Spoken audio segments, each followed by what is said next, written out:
السلام عليكم ورحمة الله وبركاته. أعوذ بالله من الشيطان الرجيم. فلما رأى قميصه قد من دبر قال إنه من كيدكن إن كيدكن عظيم يوسف أعرض عن هذا واستغفري لذنبك إنك كنت من الخاطئين. رب اشرح لي صدري ويسر لي أمري واحلل عقدة من لساني يفقه قولي فالحمد لله والصلاة والسلام على رسول الله وعلى آله وصحبه أجمعين أما بعد. My hope today is to cover a few things and make some introductory comments, or not introductory but disclaimer comments really, before I start my lecture. But while I'm doing that, I'm going to ask my Valerie to also look at comments right now and just kind of make sure that sounds okay before I start talking and then it gets distracting. Also want to apologize about the sound quality yesterday. The team's working on putting a replica of yesterday's lecture in better sound quality, inshallah, so you guys will have that soon. But while that's being checked, I want to make some disclaimer comments. First thing I wanted to let my audience know is just some things about the study process in general, but more specifically when it comes to Surah Yusuf. Generally speaking, my process for studying the Quran hit a restart a few years ago. So I decided to go back to surahs of the Quran and make no assumptions. So even though I've been trying to study the Quran for about 20 years now, I decided that I'm going to start over again. And I'm going to start with even though I've learned something before, I'm going to assume that I haven't and ask questions as if I'm learning it for the first time. So I approach the study of a surah to the best of my ability with a clean slate, and try to ask questions about it that occurred to me. I'm not interested in coming up with answers that nobody has ever come up with before or something like that. In fact, most of the time, the questions I do come up with, the answers are found in our wonderful tradition. And the language of the Quran is very, very clear. But then there are sometimes I have thoughts about an ayah or a way of looking at the ayah that I'm not sure I found anywhere in tafsir studies. And that's when I have a discussion with my dear colleague, Sheikh Suhaib Saeed, who's actually head of research for Bayina Institute and for Foundation. And he's, if you guys don't know about his credentials, I'm an independent researcher, if you will, of the study of the Quran. But he's, alhamdulillah, he graduated out of Azhar in the study of the Quran and then went on to finish his PhD in Tafsir al-Quran bil-Quran at the University of London, and is extremely well versed both in Western academic literature on the subject of the study of the Quran and also our tradition. So we kind of do an analytical approach. We go through, summarize some of the tafsirs, and our go-to tafsir for this particular series has been, primarily Alusi, rahimahullah, Fakhruddin al-Razi. He's actually even translated and summarized the notes from Imam Razi. He'll be publishing them, inshallah ta'ala. And if push comes to shove, Ibn Ashur and other sources, when it comes to the words of the Quran, we look at different lexicons. We start with, Muhammad Hassan Jabal's dictionary, Al-Mu'jam al-Ishtiqaqi al-Mu'assal li Kalimat al-Quran, among other sources. Sometimes we'll look at Lane to see if he's translated some of the obscure phrases in a certain way that helps us understand. But the point is, the first layer of trying to grasp at the meanings of an ayah is me engaging in an in-depth conversation with him, and that's a daily process for me and him. And that's part of what we do. He'll go over what tradition has to say, what the aqwal are, and we'll have a very open, back and forth about what this could mean, what is more plausible, what is less plausible, what are more acceptable interpretations, what are less acceptable interpretations. And then I'll also present novel ideas. I'll present, well, how about looking at it this way? Or why not approach it this way? And he, in a sense, he's also become kind of my validation too, because sometimes I'll present an idea that I haven't read anywhere else, and he'll say, yep, that makes sense, or that is a plausible way of looking at it. I can see how that's within the text. So that's the first layer of study. That's from the language tafsir and the theological side of it, the historical side of it, etc. You guys are also familiar with the biblical comparative study. That's another dimension. But because we're dealing with a surah where there's a very deep social and psychological dimension too, and it is a pretty highly contentious subject. It's a scandal. And in this scandal, a woman is being incriminated and a man is innocent. And somebody listening to that will say, well, obviously, man's a man, so he's going to take the man's side. Well, it so happens that Yusuf alayhi salam was innocent. That's not my fault. That was already, Allah already decided that one. And that the person acting inappropriately in this case happens to be a woman, but that doesn't mean I'm on some kind of crusader agenda against women. It also doesn't mean that if the Quran says something that I have to think 10 times before, will I offend a female if I say this, and therefore I should change what I think, in all genuineness, what I think the Quran says in order to not offend somebody. Yeah, and speaking of which, last week's khutbah, I mentioned, obsessive compulsive disorder, like some people that go on the other extreme and become obsessive about something. And Allah says, "La taghlu fi dinikum."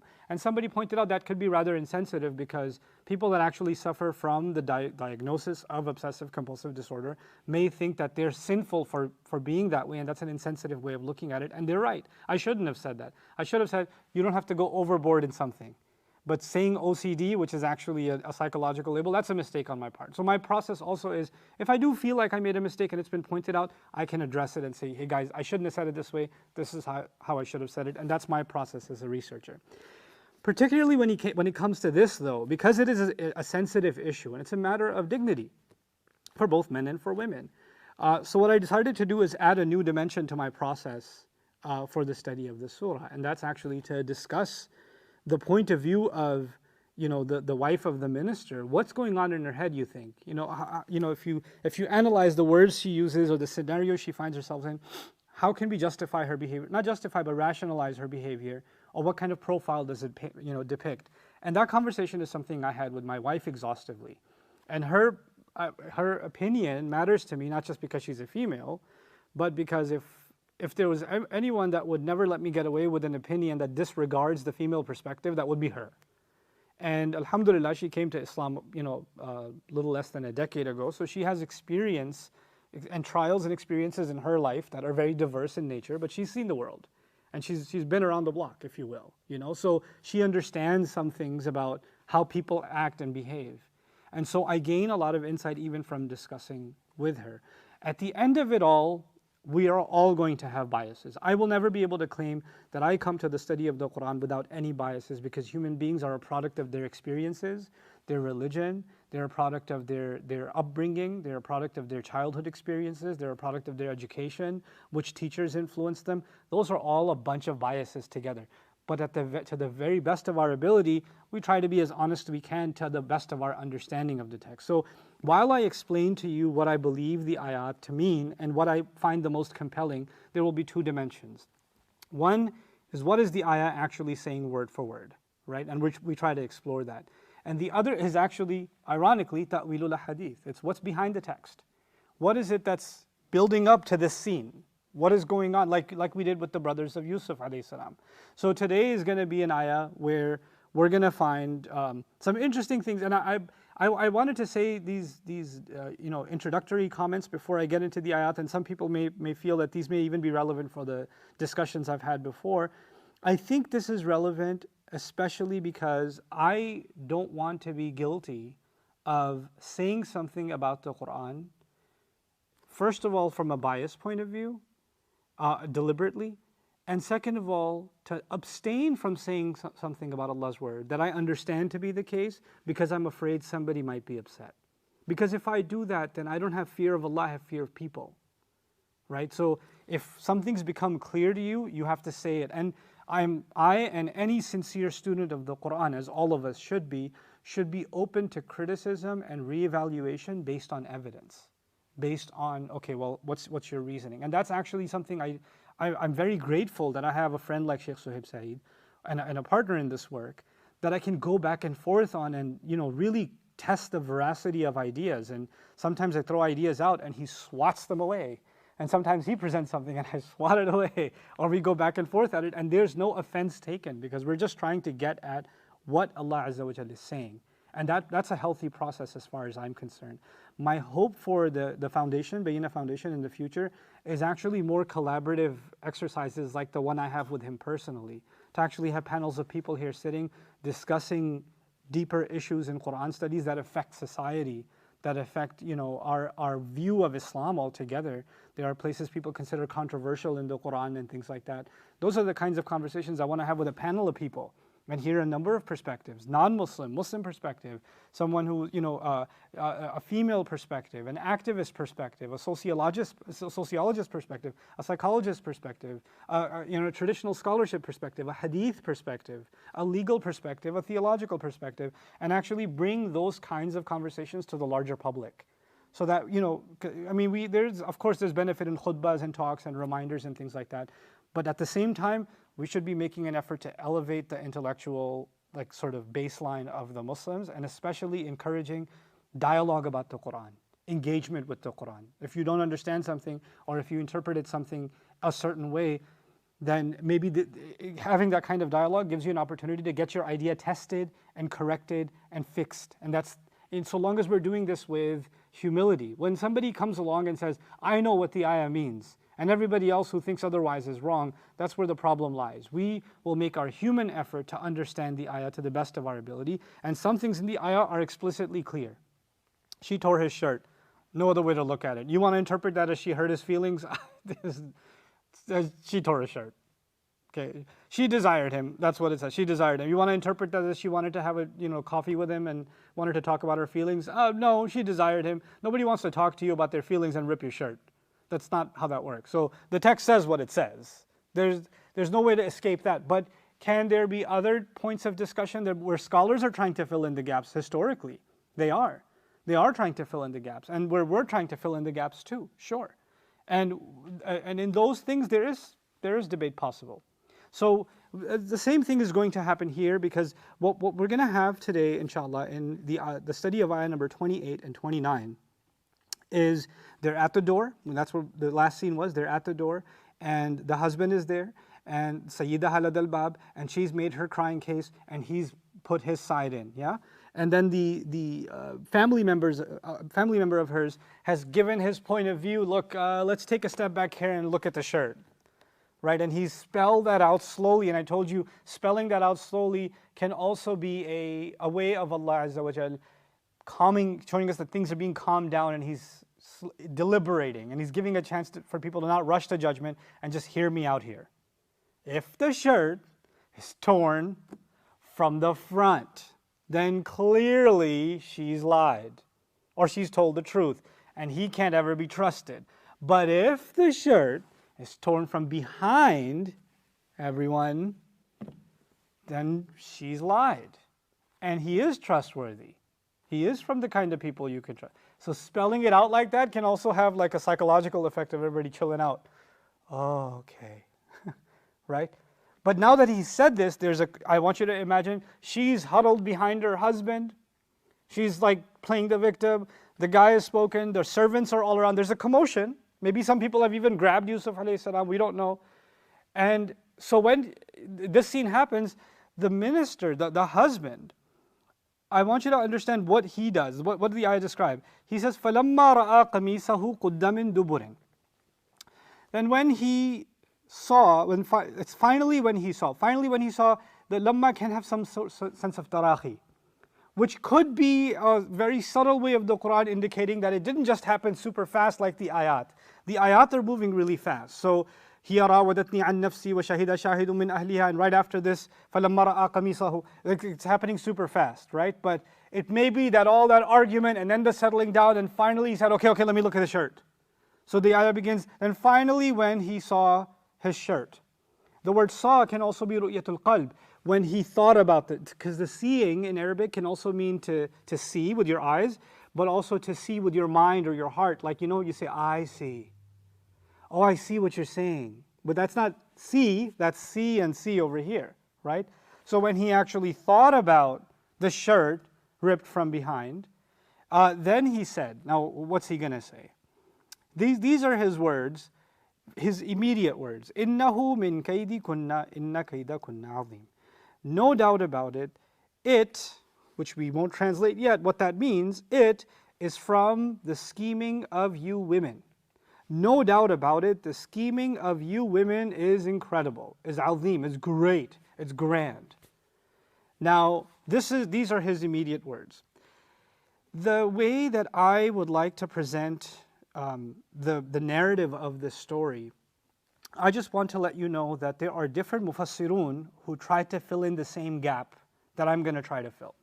And the gap they try to fill is, what kind of person is this man? This guy who just spoke, the husband, what kind of person is he? And they're trying to paint what you can call a psychological profile of this person. So some people painted the picture that this wasn't much of a man. He was probably, asexual, or he didn't have any attraction to his wife, and he wasn't even like bothered by the possessiveness. Any man would go insane if he heard something like that, either in rage towards the man who did it, or if not, if it's proven that the wife did it, that his entire rage and frustration and this hellish experience would be directed towards the woman, right? So that it would be an extreme reaction. This is not a calm situation. But the fact that he has a calm response, and we'll see that this is a calm response, means that he is not, he's just not, maybe this is why some extrapolated from it that he may not be very intimate with his wife, he may not be fulfilling her needs, etc., or he wasn't very possessive, or he wasn't really much of a man, he was a weakling, etc. And so they've painted that kind of picture. Another picture that's been painted is he was so gracious and so kind that when he brought Yusuf alayhi salam, he said honor his housing, and now he's dealing with the situation in a graceful kind of way, and he's saying, he's kind of being forgiving on both sides and things like that. So there's this kind of sort of nice guy type picture that's being painted. Again, this interpretation of his profile is not sacred. This is our scholarship trying to fill in the gaps of what kind of person is he, so they can understand where his words are coming from. Like, what's the point? Why is he making these comments? My reading of this is rather different, and I find a lot of validation after having talked to Sheikh Suhaib. I actually was completely convinced of this position already anyway, but I presented that to him, and that's what I'm going to present to you. For the alternative views, for those of you that can read the Arabic language, Imam al-Alusi's tafsir is very thorough in the kind of profile that's painted. I believe Imam Razi has quite a few things to say about this too. Now, let me tell you something. The thing seems to be that above all else, this is a calculated politician. This person is a calculated politician, and he thinks of the long term. And the moment he saw Yusuf alayhi salam for purchase, you can already see he's not thinking of the short term, he's thinking of long term, captured inside even the word mathwa. Captured also inside asa an yanfa'ana aw nattakhidahu walada. Maybe he could benefit us, or we could even take him up as a son. He's not thinking of right now, he's thinking of the future, yeah? So he has, and politicians become politicians because they don't react like everybody else in the moment. They think about the next election cycle, they think about the future, they think about like 10 years in advance, 20 years in advance. Maybe somebody's a governor now and they've got the plan to run for the presidency in 10, 15 years. They're not thinking about that right now, and if somebody asks them, they'll have no comment and say, no, of course not. But they've got the wheels turning slowly, yeah? So first thing that becomes very clear is he is a politician. Second thing that becomes clear from his response is he's actually not so bothered by what happened with his wife. He's actually not so bothered, and why not? So let's fill in these blanks now. You see, the question is, he says, it is from the scheming of you women. It is from the scheming of you women. What is it? Some people said it is the shirt. The shirt is from the scheming of you women. But that doesn't make so much sense because she didn't scheme to rip the shirt. That's actually the opposite of what happened, yeah? Then it could be that her crying and her dramatic scenery, that's could be the scheming of you women. Or it could be that the entire evil act, like you trying to cheat on your husband and doing all of that, that's the scheming of you women. My personal reading of this that Sheikh Suhaib and I find the most convincing is that this is actually referring to the dramatic performance she just did to get Yusuf in trouble. And that performance was so convincing that the minister, the Potiphar, almost gave in and said, yeah, we're going to hurt this guy. And then the calming voice came and settled the issue, and he saw the shirt and he just took a step back and he goes, wow, you women are pretty good at, this is the kind of scheming you women do. Now, what is you women referring to?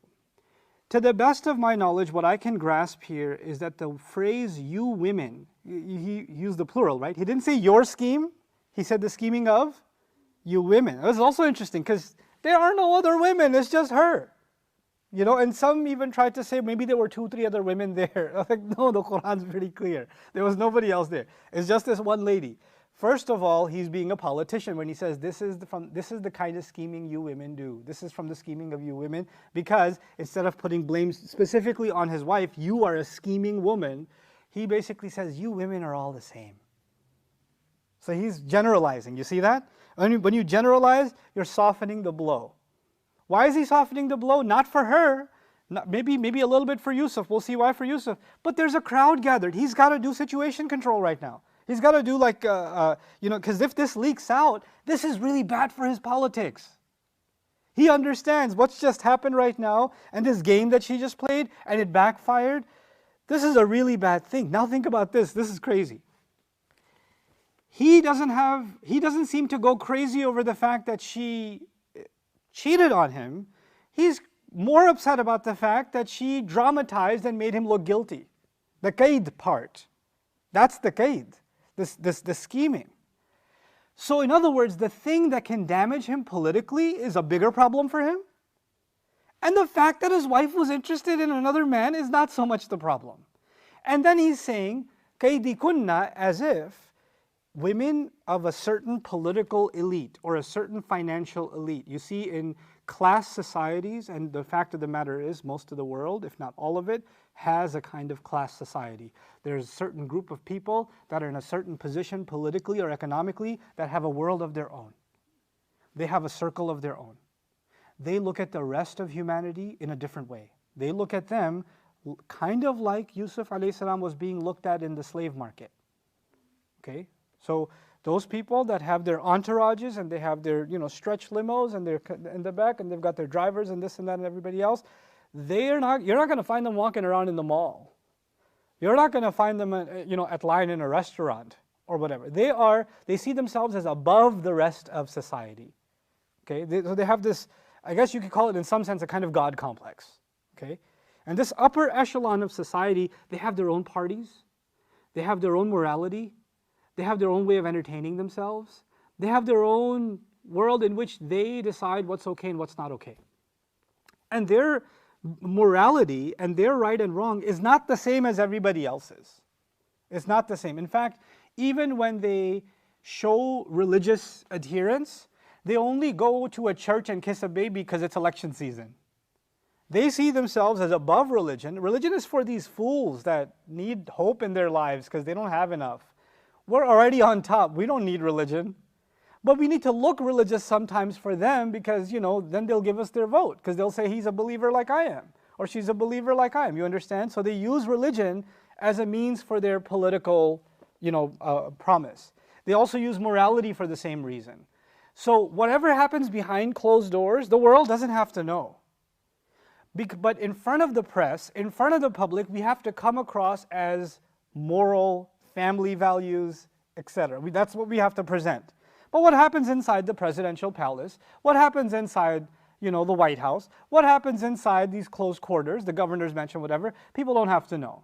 And if any of you are familiar with politics and modern politics and political science, and if you've read memoirs and books of people that were in the Secret Service or security detail or worked for a governor or worked for a president, and they have the tell-all of what used to happen inside, I don't have to spell out that kind of stuff for you. Everybody, any adult knows that they have their own, their own twisted way of getting what they want. And one thing it clearly exhibits is they don't think of people that they serve or they use as human beings. They just look at them as things to use and discard. That's how they see themselves. Now, ancient Egyptian society, clearly a class society. For fun's sake, I'll take Sohaib's analogy. It's a pyramid structure. So they're on top of that pyramid, and then there's people at the way bottom. Now on top, these women, they have their own way of entertaining themselves. And they like to create drama in certain situations. And they've been known to do this kind of thing. Okay? And he's a politician, so he knows that world. He knows the men of that world, he also knows the women of that world. So he's commenting on his wife, you and your friends, you women, not women, but what? You women, you do these kinds of games. You scheme these kinds of things. I almost lost my favorite employee. Like for him, like this is more problematic that this was going to be about Yusuf alayhi salam. But another way of reading this also is, this is certainly the kind of scheming you women do. You see the kind of problem you just created? He can't come out and say that. Do you realize whatever you want, craziness, evil you want to do, yeah, we all know you do that stuff anyway. This is, and we see later on, innaki kunti min al khati'in, you are from those that has been making mistakes. Has been. I see. So he's not surprised. That's why you're seeing he's not totally surprised. That's not what's happened here. But he sees this is a PR nightmare. You know what you want to do, you're crazy? Fine, so long as the press doesn't know. So long as those doors stay closed. You want to do this? What is wrong with you? And of all things, with the only guy that I have that has integrity in the house? So he says, هَذَا مِنْ كَيْدِكُنَّ, and your scheming is really good. Because you're so good, I'm a seasoned politician and you almost sold it to me. My job is to sell it to people. And you almost got me. And so this is the comment that he's making. Now the fun part. The Quran quotes, this is certainly from the scheming of you women. No doubt the scheming of you women is great. And somebody actually commented, historically, the Quran says that the scheming of the devil, inna kayda shaytani kana da'ifa, that the scheming of the devil is weak. And Allah says the scheming of women is great. So women are worse than the devil. It's in the Quran. Yeah, no. First of all, this isn't Allah speaking. This is who speaking? The minister. Allah is quoting the minister. So, and when Allah said the devil's plots are weak, then who was speaking? Allah was speaking. So there's one difference. Then the counter argument is, well, this is Quran, Allah said this, and he didn't later on refute himself and say, by the way, the minister said this, but it's not true. That's not how it works. So Allah was silent on the issue, therefore there's some truth in it. Well, if that's true, then when you go earlier on in the story, and the brothers of Yusuf alayhi salam's brothers, what did they say about Yaqub alayhi salam? They said, Inna abana lafi dalalim mubin. Our dad is clearly in confusion. Our dad is clearly lost in confusion. Allah never corrected it. Allah didn't say, by the way, they said that and that was wrong, because He expects human beings to make sense of this and understand that they're wrong for thinking this way, right? Now Allah is quoting a politician, and a politician will say what suits his politics. He's not making a comment that Allah is agreeing with, except in one sense. There are certain classes of women that are like this woman.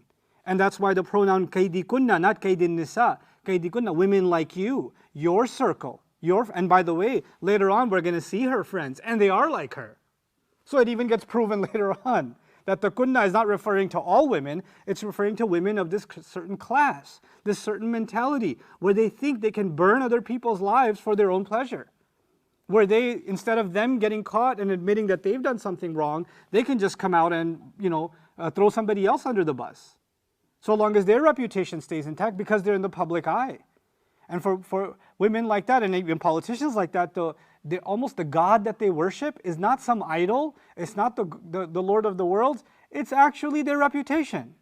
That's their God. Nothing gets in the way of that. So you can sacrifice people in the name of your in the name of your reputation, no problem. And so when he says this, هَذَا مِنْ كَيْدِكُنَّ, what was her reasoning? Her reasoning was, if the blame goes on him, I'm still safe. And he gets burned for rejecting me, because I should be able to get away with whatever I want to do. And he got in the way of that, right? So he says, إِنَّ كَيْدَكُنَّ عَظِيمٌ. Some have extrapolated from this that Allah is saying that women have a great power to scheme, and their scheming is so mighty, etc., etc. I would only agree in our analysis, in my own analysis and Sheikh Suhaib's of the Quran, that there are some women that are capable of this. And it is pretty powerful. If a minister in Egypt can get caught up in it, and he sees, this ain't the first time. This is, in Texas they say, this is not my first rodeo. That's why he says, this is the kind of scheming you women do. Last month there was a scandal in that house, and there was this, and there was that, and there was the other. He knows these things happen in that circle that don't make it to the public, but the inside group knows, right? So he's making reference to that too. But remarkably, he does deflect blame from her, meaning, yeah, you're all like that, you and your friends, you and all these women in this city, you're all just messed up. But he doesn't actually say how disgusting her act is or how repulsed he is by the infidelity. None of that stuff. Oh, you women are just crazy. You do such terrible things. That's watering it down, isn't it? Even the word scheming is watering it down. Like, put a man in that position and he finds his woman, he's going to say, oh, you women make such schemes. He's not going to say that. But he's trying to get everybody to not make a big deal out of this. Because right now he is under situation control. Containment is the problem right now. Because he sees this as becoming a liability for his political position. That's what he's looking at. And so he says, Inna kaydakunna azim. Notice, so he turns to her, he says this about women, you women, you're so crazy, you do this scheming, your scheming is so amazing, you almost got me too. And then he turns to Yusuf alayhi salam. And what are his words to Yusuf alayhi salam? Yusuf, and I'm pretty sure he doesn't call him by name usually. Usually they call him by their servant. You know, Ya ghulam, Ya walad, boy, you know, servant, or whatever. Or you don't even have to call him by name. But it's like he's putting his arm on his shoulder. Yusuf, let me talk to you for a second. أَعْرِضْ عَنْ هَذَا. Could you overlook this? Overlook this. Let's pretend this never happened, young man. Yusuf, just ignore this, okay? What is he telling Yusuf alayhi salam? We're not going to talk about this. And you're not going to talk about this with anybody else. أَعْرِضْ عَنْ هَذَا is actually, the press release will have black marker. Okay? We're going to censor this event. There are not going to be any interviews. If anybody wants to talk to you about it, there's my instruction to you. أَعْرِضْ عَنْ هَذَا. It's not just overlook her mistake, forgive her. It's not that. He's still concerned that if this happened, the word will get out and people will want to talk to who? To Yusuf. And Yusuf alayhi salam is not going to, like, he already said it openly, راودتني عن نفسي. She's the one that seduced me. He said it, right? So if people come to him and they're trying to incriminate him, he's going to defend himself, and he basically gave him the instruction, you're going to be quiet about this. Ignore it. Ignore it meaning don't make a big deal out of it, forgive her, etc. But it also means, look, I need you to be, you understand that this can't get out, right? You understand, right? And so he's silenced Yusuf alayhi salam. So yes, his innocence has been proven, but his innocence has been proven inside closed quarters. Yeah? So if you can say this was a trial and there was a verdict, it was all a secret trial and a secret verdict. And the truth of it is not known to anybody outside the house. And obviously, if Yusuf is being told, don't talk about it, the servants have been given similar instruction. Nobody talk about this. This is, whatever's being shared here, stays here. Okay? Now what's the problem with that? The problem with that, this kind of cover-up situation is, it's going to leak anyway. It's going to leak anyway. But when it leaks, what was the reason for the cover-up? The reason for the cover-up was to protect the politician's reputation, right? So when this gets out, then there's a second round of damage control. The second round of damage control is, how do I get this rumor to never become fact? I need to annihilate the source that might be the one place where this rumor will turn into fact will be Yusuf. Right? So what did they do later on? They're going to throw him in jail. Why are they going to throw him in jail? He didn't do anything wrong. And the minister knows he didn't do anything wrong. So the classical picture that's been painted of the minister as a nice guy who wanted to give him good housing, that's really great housing. You don't think Yusuf alayhi salam told him that he comes from a certain land and his father is Yaqub and Yaqub taught him about this deen and he'd like to go back to his dad? But he says, no, give him good housing. No, you're here now. Really kind. You know, it's not that kind. He saw his benefit over this child's well-being. That's what he saw. And later on, people are surprised that he did this. Like he had Yusuf alayhi salam thrown in jail, even though that's not our ayah today. But don't be surprised. His end game is to save his political career. And to do that, you need to silence the one source, one leak that's going to make this scandal a reality.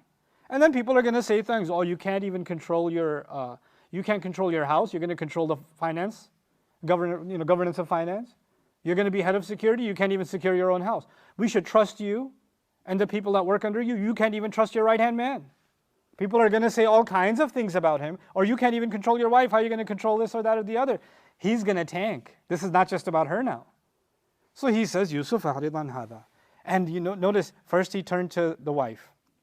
As soon as he said, you've created such a problem for me, he sees the biggest threat right now is who? Yusuf. So he stopped talking to the wife, turned to Yusuf, and Yusuf, ignore this. And then he comes back to the wife again. Because the logical thing would be, if you're talking to the wife, finish talking to the wife, then talk to Yusuf, yeah? But first he says, you're scheming. Yusuf, not going to talk about this. And you, wastaghfiri li dhanbiki, ask forgiveness for the sin you've done. Apologize for the sin you've done. Seek forgiveness. Now this became a source of debate. Did they believe in Allah? Did they believe in God? Because istighfar means what? Seeking forgiveness of Allah, but there's no mention of Allah here. Then others said, no, they worshipped idols, but they had Allah, the concept of Allah too. Clearly they've heard the word Allah before because ma'adh Allah is already there and that went past her ears. So that's already there. But istighfar can simply just mean seek forgiveness. Seek forgiveness for the sin you've done. In his mind now this, also interesting, dhanb means something embarrassing that you do. Dhanb is an embarrassing thing that you do. And these are lighter sins, dhunub. This is again him downplaying what's just happened. And what's happened? No self-respecting husband that actually has a real relationship with his wife would actually turn to the wife and say, just do istighfar, okay? Just go think about what you did. And matter solved. What? This is the end of the marriage. Under normal circumstances, this would be the end of the marriage. But it's not. He's just saying, go apologize. So the question becomes, why is he telling her to seek forgiveness for your sin? He's actually pacifying Yusuf. Meaning, Yusuf, you ignore this. Look, I'll show you justice. You apologize for what you did. Wait for your sin. See, I yelled at her. So I'm being fair. So don't worry about getting justice. I already gave justice to her. So he's kind of mellowing him because he should he want to speak up, that will quell it. The other is to everybody else, look, this is nothing more than a small mistake and you should apologize for it. وَاسْتَغْفِرِي لِذَنْبِكِ إِنَّكِ كُنْتِ مِنَ الْخَاطِئِينَ. You've been from those that keep on making mistakes. Kana can mean the distant past, so it can mean you've been from those that make mistakes. And khata'a in Arabic actually is not a mistake. Khata'a, that's akhta'a really. That's ta'ammudan. Khata'a or khati'a is actually to make a mistake on purpose, to do something wrong on purpose. You keep doing these kinds of wrong things on purpose. You're from the kind of people, you're the kind that does this. And min al-khati'in, from those who make mistakes, is interesting because it's the masculine plural. So he's now gone beyond just you've made a mistake. No, you're from the kind of people that keep on making mistakes. So you go just apologize for this. You're always making some mistake or the other. That's just how you are. You're just that kind of person. And he's including men and women in that, again generalizing. So the blame doesn't fall specifically on her and it doesn't become a serious problem for her. So with painting this kind of picture, what does it do? What is the guidance that we get from these couple of ayat where he is supposed to be responding and he first says, هَذَا مِنْ كَيْدِكُنَّ إِنَّ كَيْدَكُنَّ عَظِيمٌ. First, in the study of Quran, one of the lessons that we have to draw from this is when we are going to make a universal statement on behalf of the Quran, like somebody says, Quran says women's scheming is great and it's even greater than the devil. Hold on, there's a context here, and the context is completely different from what you're saying. Who's saying it? Who are they saying it to? When are they saying it? In what context is it being said? What's the audience at play? If you don't analyze that, can your conclusions be really problematic to the point where somebody's having some marital dispute and they say, this is just like Allah told us. إِنَّهُ مِنْ كَيْدِكُنَّ إِنَّ كَيْدَكُنَّ عَظِيمٌ. You women and your scheming is great. See, Allah said it. Man, Shaitan would want your autograph. So long as you're making your scheme, Shaitan's on vacation. You make his job easy. People will use Allah's word to slap people, to abuse people. And if kaid is so terrible, well, if her kaid is so terrible because she tore his shirt, well, the surah began with the brothers of Yusuf, فَيَكِيدُوا لَكَ كَيْدًا, same word. they will make a scheme against you, and their scheme involved taking his shirt off and throwing him in a well. That was a pretty great scheme too. That's what got this whole thing started. So before we even get to her kaid, there's already a kaid before, right? So there, to limit this or to try to use this to make sweeping statements about all women, I believe is incorrect. Or I'm not, if somebody wants to do that, Allahu Alam, they think they have compelling evidence, I just haven't seen it. I don't see it, especially not in light of this ayah. What we should do in this, understanding the lessons from this story, is really analyze every character and what role they're playing with the clues that Allah has given us, with the position that Allah has given us. His motivations for saying this are clearly political to me. There's no other way to look at them. Any other way of looking at them is, you could say there's an opinion that it's this way or this way, but if you put yourself in that position and you're in that hallway, you're among the servants, and you're seeing this happening, as you walk away, you're going to say, he's a really gracious person. No, you're going to say, he's a good politician. Wow, he's good. Look at how he squashed that entire thing. Man, if I found out that happened in my family, there would have been a murder case. There would have been this or that. That's what people are talking in the kitchen. Those are the conversations that are happening. They're not saying, but this shows that he is really quite generous with, or he has made a wise statement about all women. No, he hasn't. That's just not the case, So هذا من إنه من كيدكن, certainly it is from the kind of scheming you women do. إن كيدكن عظيم, your scheming is great. And by the way, that also means that this is not the only kind of scheme. There are lots of different kinds of schemes. So just like her scheme is about to get him in trouble, and it's pretty powerful, she's got friends who she calls friends, but they're not really her friends. They're going to start a scheme of their own. And by the way, up until now, her husband, we saw the word sayyidaha, the man of the house, her leader, if you will, her husband. We saw alladhi ishtarahu min Misra, the one who bought him from Egypt. That's the word that was used for him. And innahu rabbi ahsana mathwaya, if you want to interpret it that way, master, that's another word that's been used for him. But the actual word minister, al-aziz, hasn't been used yet. He hasn't been described as the minister yet. And the first time we're going to see the word minister is actually going to be tomorrow when we study the 30th ayah, when women use that word. Not the wife, not Yusuf, not Allah Azza wa Jal. From his perspective, Allah will describe the women of the city talking about the wife of the minister. And that's going to have a strategic role. Why is he being introduced as the minister at that point in the story? And what does that have to do? And what scheming are they going to do? And Allah will describe their words as a scheme too, actually. So there's, we're learning, some dimensions of psychology, some dimensions of, family dynamics, things like jealousy, things like infidelity, things like emotional fulfillment, things like the scheming of the devil. We're also learning things like sociology, different levels of society, right? And how different levels of people operate. We're learning some things about politics. And these people, people in politics, they may be powerful in some ways, right? They may have wealth, they may have influence, they may have the ability to make policy, they may have the ability to get somebody thrown in jail and throw away the key and never give them a trial. That's going to happen, right? So they can have these kinds of powers. But one place that's their weakness? Reputation. The weak link for them is if somebody finds out the truth of what I really am. That if somebody finds out what really goes on behind closed doors, then everything I've built is going to fall apart. In election campaigns, when you're going after a certain candidate, you don't go after his policies. You don't go after what he stands for. What's the most effective way to go after a politician? Their personal life. A scandal involving them. Something, some kind of character assassination. That's the way to go. That means they're done for good. You got them good. If you can question their integrity, well, then they have no business serving the public. That's just how politics works. And then other politicians, this is the fun part, other politicians, even if they know that the scandal is false, they can't touch him. Because they'll say, look, if they see me shaking your hand, they're going to say, I endorse all the things you're being accused of. so I need to keep away from you because you've just become toxic because of the press. You understand?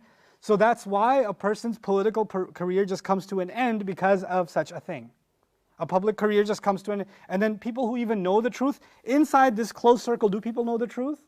Yeah, they know the truth. But once Yusuf alayhi salam is going to get framed and thrown into jail, then nobody's going to go near him because going near him would mean political suicide. You understand? So there's larger games at play. Yeah, I like you, Yusuf, but I don't like you more than myself. I don't like you more than my politics or my career or the governor's mansion. I don't like you more than that. So that's where, you know, the line is going to get drawn. And we're going to see from the other side, because reputation is the sort of the weak link, that's where, you know, her friends are going to attack her to bring her down. Because, you know, in that upper circle, unlike, you know, when you have friends at school or you have friends you get together and you have pizza or whatever, in that circle, people get together and they share parties and they dress up and they take pictures together, but they all hate each other. They all hate each other. They're like the vice president's wife is best friends with the president's wife, but hates the president and his wife because why couldn't my husband be the president?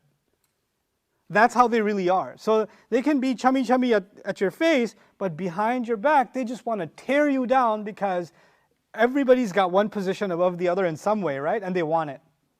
So they'll pretend to be friends. They'll be, you know, they'll be the same social circle, but actually they are the most vicious kinds of enemies against each other.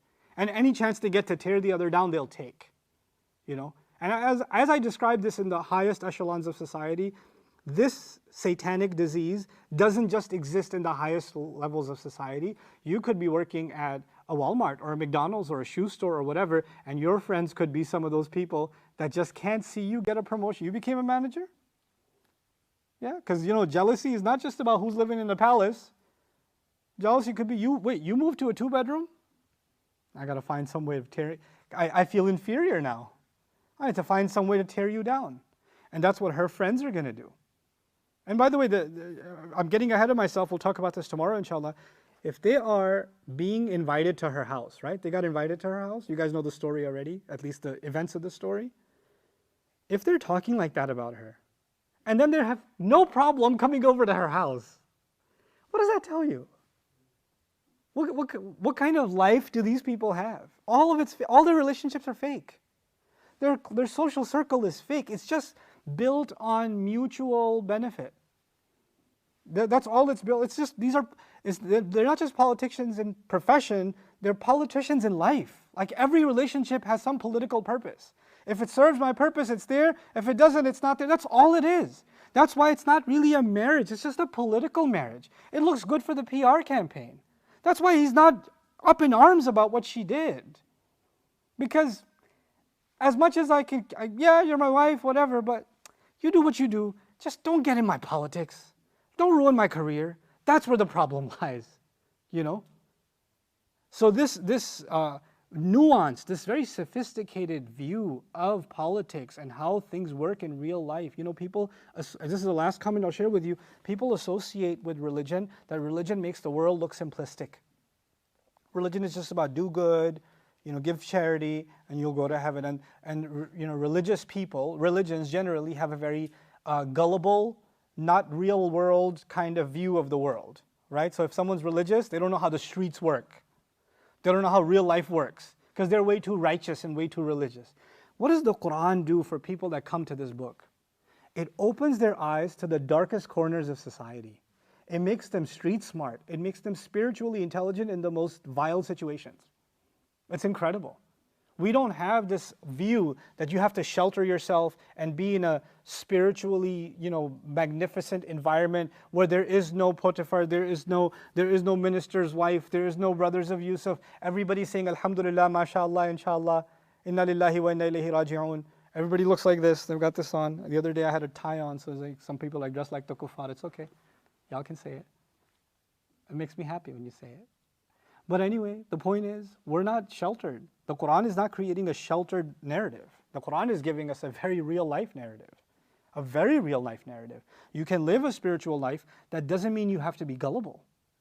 Actually, Allah will show us how life really works and how to hold on to the principles of this deen, even in those dirty situations. Because you know what people say? Well, if everybody around you is dirty, you got to get your hands dirty to get by, right? Because you got to play the game. Allah says, yeah, the games are being played, but Yusuf didn't play them, did he? All around him, games are being played, but he's not participating in them. But yes, those games will exist, and they will tempt you to want to play along. That's going to come too. If he just plays along, he won't go to jail. It's going to get to that point. And that's when Allah will see, are you really gullible? Because who's gullible? Gullible means you caved into the authorities that belong to human beings, and you denied the authority that belongs to Allah. You're gullible, because you don't understand how authority works. You got scared of Aziz, and you forgot about Al-Azizul Hakim. How does that work? How does that work? May Allah Azza wa Jal open our eyes to reality around us. أَرِنَا الْحَقَّ حَقًّا وَارْزُقْنَا اتِّبَاعَهُ وَأَرِنَا الْبَاطِلَ بَاطِلًا وَارْزُقْنَا اجْتِنَابَهُ is a Prophet's dua, sallallahu alayhi wa sallam. Oh Allah, show us the truth as the truth and give us the will and the ability, the provision of following it. And show us lies as lies. And give us the will and the ability and provision to be able to get away from it. بارك الله لي ولكم في القرآن الحكيم ونفعني وإياكم بالآيات والذكر الحكيم. السلام عليكم ورحمة الله وبركاته.